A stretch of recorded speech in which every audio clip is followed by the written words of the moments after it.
When the word "CONMAN" is mentioned, we may think of Charles Ponzi, the original creator of the pyramid or Ponzi scheme, or Bernie Madoff, who made headlines for orchestrating one of the largest financial frauds in history, or even more recently the Nigerian prince who keeps promising to send you free cash. But these guys would have been Padawans to a man named Gregor McGregor, who was the Jedi master of cons in the early 1800s, because he basically convinced all of England and Scotland that he was the prince of, get this, a made-up country called Poya. This all started back in 1811 when a young McGregor decided to travel to South America and fight in the Venezuelan War of Independence, sometimes for and sometimes against Spain and Portugal. McGregor excelled in battle and quickly rose through the ranks. After a decade of fighting, McGregor landed in an area on the east coast of Honduras called Mosquito Coast, named after the Mosquito Indians who lived there. But it might as well be named after those little blood-sucking spawns of Satan, because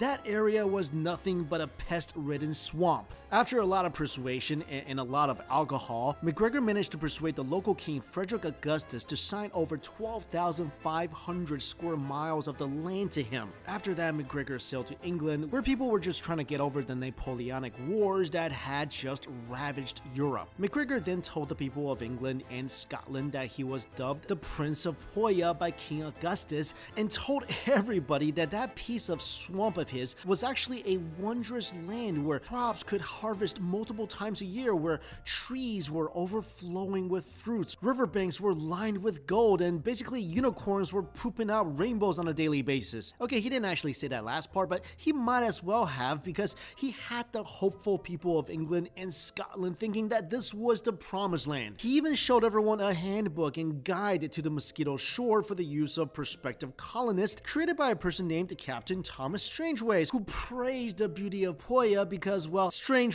was actually McGregor himself. Basically one of the earlier examples of fake news. Soon, hundreds of people started to invest in the dreamland, and McGregor was rich, a multi-millionaire in today's standards. Not only did he sell bonds to investors, he even printed up Poya money in exchange for actual cash. Now, taking people's money was one thing, that's scumbag enough, but McGregor was on a whole different level of diabolical, because he actually chartered ships to transport people to this land of supposed rainbow pooping unicorns. So the first of two ships departed for Poya in September of 1822, carrying about 250 passengers, and when they finally arrived 2 months later, it was of course nothing like McGregor talked about. Instead of a blooming town with banks and democracy and thousands of inhabitants, the immigrants found just 2 or 3 broken down huts, and they couldn't just book a return ticket and head right back to Europe. Most people uprooted their lives and spent everything they had to come here. So they really tried to make it work, but they had no resources and the ground couldn't produce anything except for stank. And over the next couple of years, most of the 250 residents died from malaria or yellow fever, and the remaining 50 residents finally gave up and retreated back to Europe.